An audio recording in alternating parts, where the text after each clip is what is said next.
वागाथैव सम्पृक्तो वागार्थैव प्रतिपद्यते वन्दे जगत् पितरो पार्वती परमेश्वरो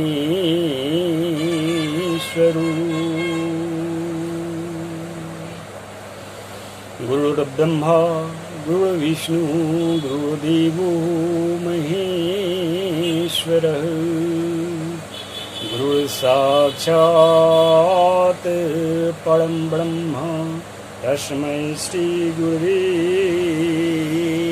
नमः।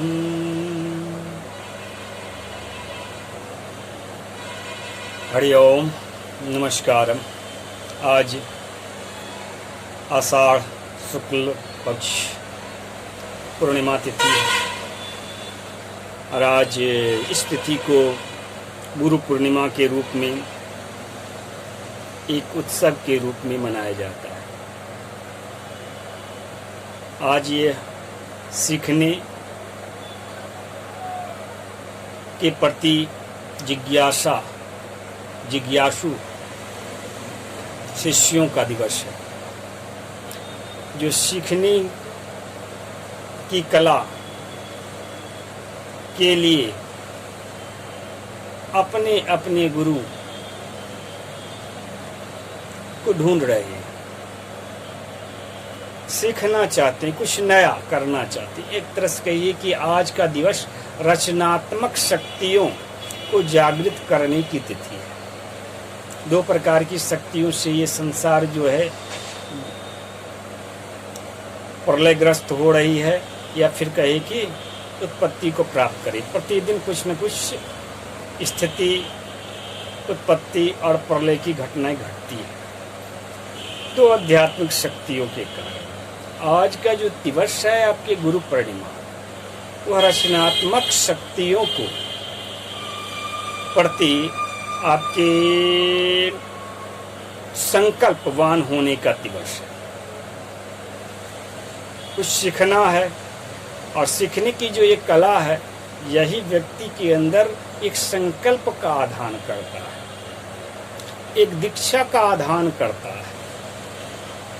और जहाँ पे दीक्षा है व्रत के प्रति, ओम व्रतेन दीक्षां आपनोति दीक्षां दक्षिणां प्राप्नोति दक्षिणां श्रद्धाम् आपनोति श्रद्धयाप्यैसे सत्यम। देखिए, अंतिम जो पंक्ति है आपके आत्मनेय पद में है। बाकी सभी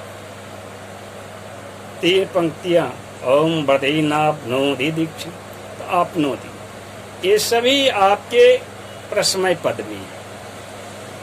जब आप सीखना आरंभ करते हैं तो प्रश्मय पद यानी बाहर दूसरों से, परस्मय दूसरों की भावना से, दूसरों के प्रति आपके मंदिर में इच्छा होती कि हम उससे आगे बढ़ जाए।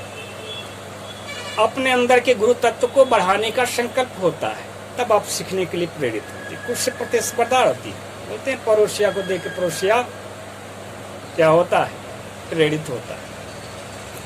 लेकिन जब आप अंतिम सत्य की प्राप्ति करना चाहते हैं, तब आपका अंतःकरण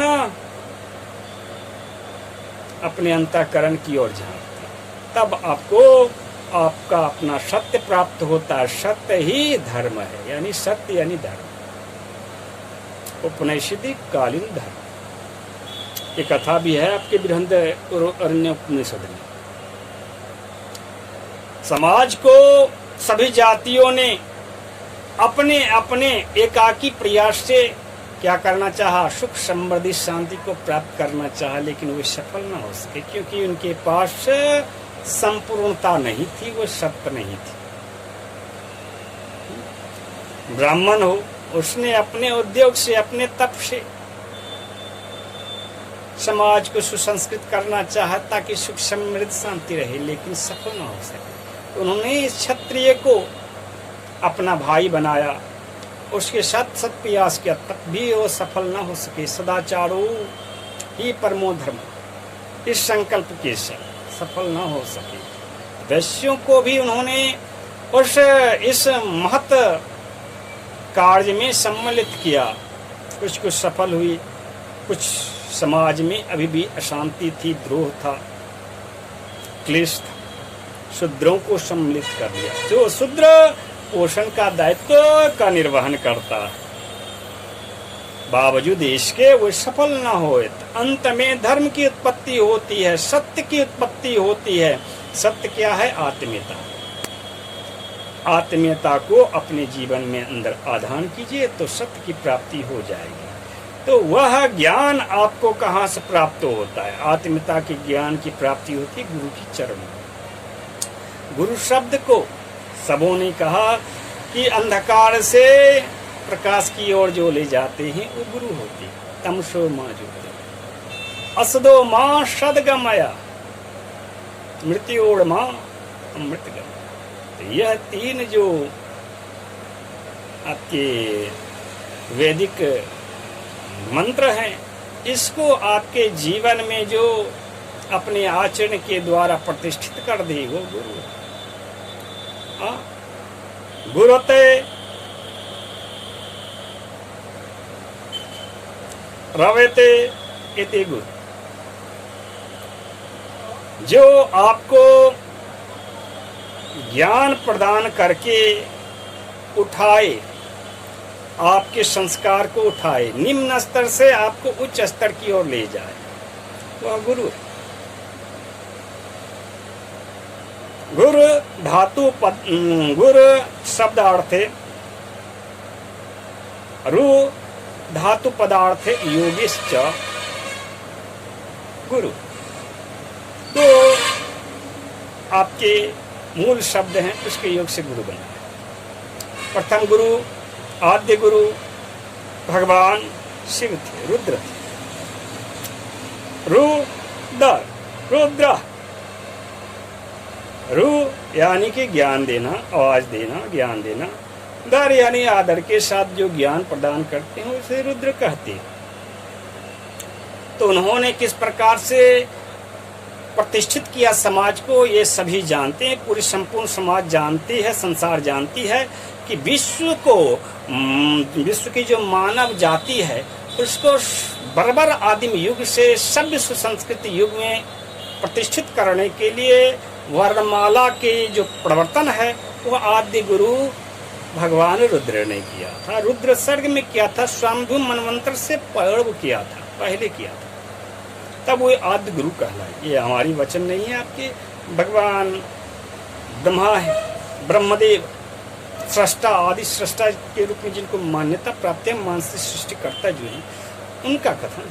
उनसे वायुकुंड में शिव पुराण में पढ़िएगा, आपको जानिएगा। जब पूछा गया, आपके 6 ऋषियों ने पूछा कि इस संसार में सबसे बड़े गुरु कौन है, उन्होंने बतलाया कि विश्व अस्माद अधिको रुद्रो ही महर्षि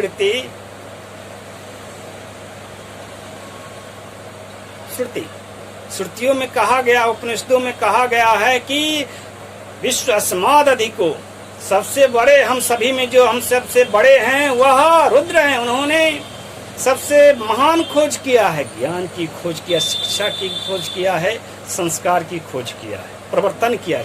खोज ही नहीं किया, उसका प्रवर्तन भी किया है। अब जितने आपके संस्कृत को देव भाषा कहते हैं, उस देव भाषा को प्रतिष्ठित किसने किया है? तो रुद्र ने किया है, भगवान रुद्र ने किया है। वट को वट क्यों कहते हैं? पीपल का संस्कृत नाम जो है उस रूप में क्या है, उसकी पूजा क्यों होती है? जब इस ब्रह्म विद्या को आप जान जाइएगा, परा विद्या को जान जाइएगा, स्वतः आप समझ सकिएगा कि जान सकिएगा कि गुरु का दायित्व क्या होता है। आद्य गुरु शिव कैसे है, पहली बात तो ये है। और गुरु ने यह ज्ञान कहाँ पे प्रतिष्ठित किया? बाह्य, बाहर से अंदर की ओर। पहले बाहर शिक्षा, शब्द ज्ञान, उसके बाद बाहर की जो प्रकृति का ज्ञान कीजिए, उसके बाद अंतस में आप उसको प्रतिष्ठित कीजिए। आपके इस पंचकोशों में से के माध्यम से भी आपको गुरु का ज्ञान हो जाए। कौन आपके गुरु है? जरूर नहीं कि आप गुरु जैसे कि खोज रहे हैं, किसी विद्यालय में गए तो वही गुरु है। आप में सीखने की इच्छा होनी चाहिए। आप में यदि सीखने की इच्छा है तो आप किसी से भी सीख सकते हैं। महर्षि दत्तात्रेय अवधूत अवस्था में उनकी